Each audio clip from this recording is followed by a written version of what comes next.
जय श्री राम। श्री रामचरितमानस पठन यात्रा में आपका पुनः स्वागत है। आज के पाठ में गोस्वामी श्री तुलसीदास जी ने श्री रघुनाथ कथा का संक्षेप में वर्णन करने की अनुमति मांगी है।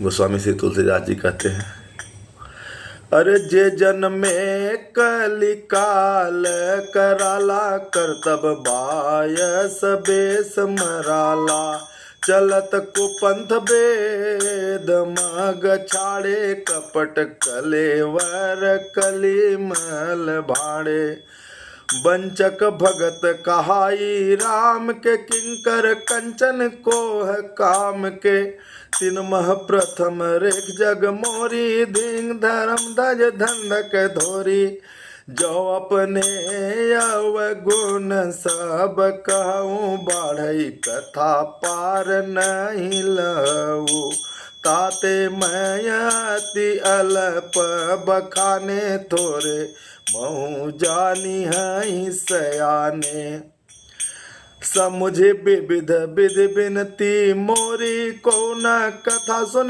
दे खोरी ये तेहू कपर करी है जे असंका मोहिते अधिकत जड़मति रंका कभी न हो नहीं चतुर कहावो मति अनुरूप राम गुण गावो कह रघुपति के चरित अपारा कहमति मोरी निरत संसारा जही मारुत गिर में रोड़ाही कहु तुल कई लेखे माही समुझत अमित राम प्रभुताई करत कथा मन यति कदराई शारद शेष महेश विधिया गमनी गम पुराण नेति नेति कही जा सुगुण रही निरंतर गान।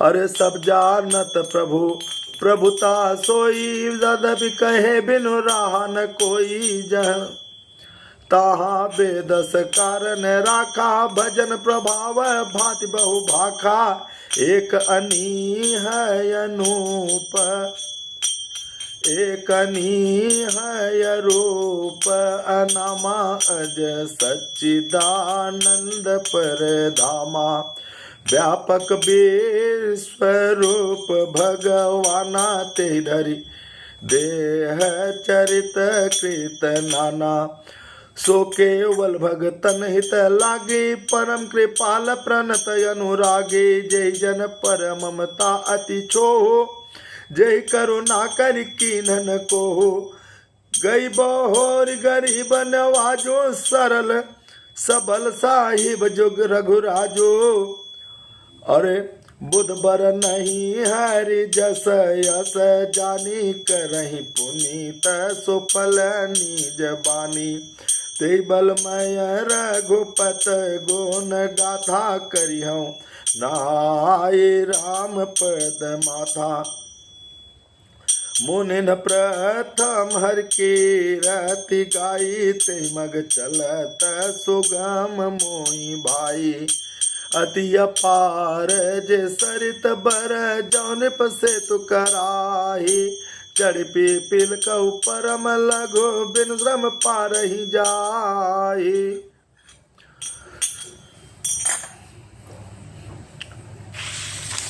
गोस्वामी श्री तुलसीदास जी लिखते हैं, इस कराल कलयुग में जिनकी करनी तो कौवे समान है लेकिन दिखावा हंस जैसा करते हैं।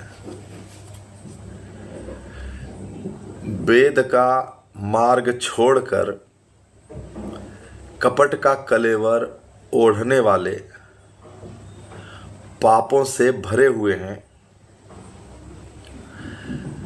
राम जी का भक्त कहलाने की का ढोंग करते हैं। धन और काम क्रोध के गुलाम हैं जो स्वयंभू धर्म की ध्वजा फहराने का दंभ करते हैं और कपट के धंधों के बोझ तले के कपट के धंधों को बोझ को के ढोने वाले हैं, संसार में ऐसे लोगों में सबसे पहली मेरी गिनती है। गोस्वामी जी कहते हैं, यदि मैं अपने सभी अवगुणों को कहने लगूं तो कथा बहुत लंबी हो जाएगी और मैं पार नहीं पाऊंगा। इससे मैंने अवगुणों को बहुत कम करके वर्णन किया है, बुद्धिमान लोग थोड़े में ही समझ लेंगे। मेरी अनेकों प्रकार की विनती समझकर जो भी इस कथा को सुनकर दोष नहीं देगा, कोई भी इस कथा को सुनकर दोष नहीं देगा। इतने पर भी जो शंका करेंगे वे मुझसे भी अधिक मूर्ख बुद्धि वाले और कंगाल हैं। मैं न तो कवि हूँ और न चतुर कहलाता हूँ। अपनी बुद्धि के अनुसार श्री राम जी का गुणगान कर रहा हूँ। कहाँ श्री राम जी का अपार चरित्र और कहाँ मेरी संसार में आसक्त अल्प बुद्धि।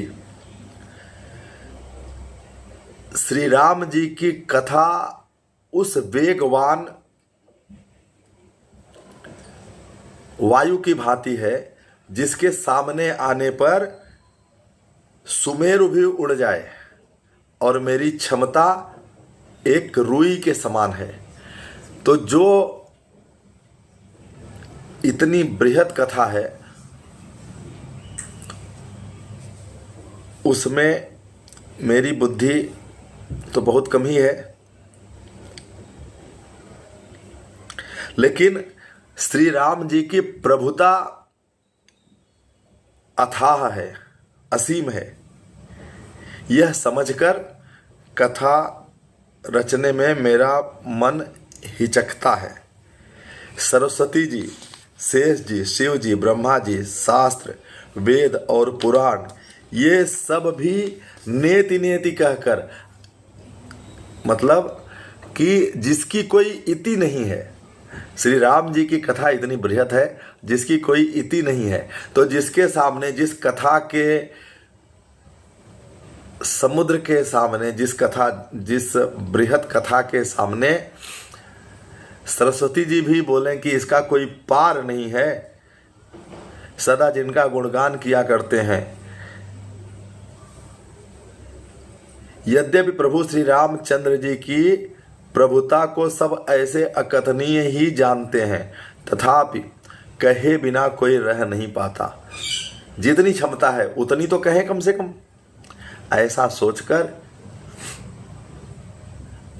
इसमें वेद ने ऐसा कारण बताया है कि भजन का प्रभाव बहुत तरह से कहा गया है, अर्थात भगवान की महिमा का पूरा वर्णन तो कोई भी नहीं कर सकता, परंतु जिससे जितना बन पड़े उतना भगवान का गुणगान करना चाहिए, क्योंकि भगवान के गुणगान रूपी भजन का प्रभाव बहुत ही अनोखा है।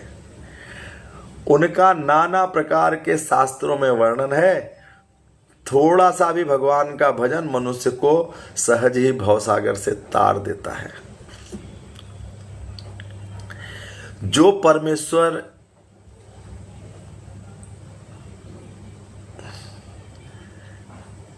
एक है, जिनके कोई इच्छा नहीं है, जिनका कोई स्वरूप नहीं है, जिनका कोई नाम नहीं है, जो अजन्मा है, सच्चिदानंद है, जो परम धाम है और जो सब में व्यापक एवं विश्वरूप है, उन्हीं भगवान ने दिव्य शरीर धारण करके नाना प्रकार की लीला की है। तो इस लीला का वर्णन करने से तुलसीदास जी कैसे रोक सकते हैं खुद को।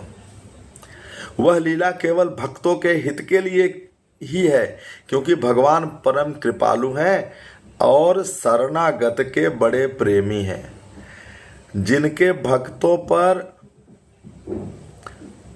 भगवान की अपने भक्तों पर बड़ी ममता और कृपा है, जिस पर भगवान ने एक बार कृपा कर दी उसकी तरफ से कभी वो मुंह नहीं मोड़ते, कभी उस पर क्रोध नहीं करते।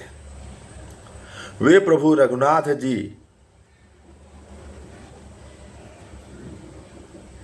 गई हुई वस्तु को फिर से प्राप्त कराने वाले, दीनों के दुखहर्ता हैं, सरल स्वभाव, सर्वशक्तिमान और सबके स्वामी हैं। यही समझकर बुद्धिमान लोग उन श्री हरि का यश वर्णन करके अपनी वाणी को पवित्र और मोक्ष एवं दुर्लभ भगवत प्रेम पाते हैं। उसी के बल से महिमा का यथार्थ वर्णन नहीं, परंतु महान फल देने वाला भजन समझकर भगवत कृपा के बल पर ही तुलसीदास जी लिखते हैं कि मैं श्री रामचंद्र जी के चरणों में सिर नवाकर श्री रघुनाथ जी के गुणों की कथा कहूँगा। इसी विचार से आदि कवि वाल्मीकि जी, महर्षि वेद व्यास जी आदि मुनियों ने पहले हरि कीर्ति गाई है। हे भाई, उसी मार्ग पर चलना मेरे लिए सुगम होगा। गोस्वामी जी लिखते हैं कि जो बड़ी से बड़ी नदी है उस पर अगर किसी श्रेष्ठ राजा ने कोई पुल बनवा दिया तो एक तुच्छ सी चींटी भी इस पार से उस पार जा सकती है। उसी प्रकार आदिकाल के श्रेष्ठ कवियों ने या श्रेष्ठ ऋषि महर्षियों ने जो राम कथा कही है, उसी के बल पर मैं भी अपनी वाणी को निर्मल और हृदय में भगवत प्रेम की प्राप्ति कर लूँगा।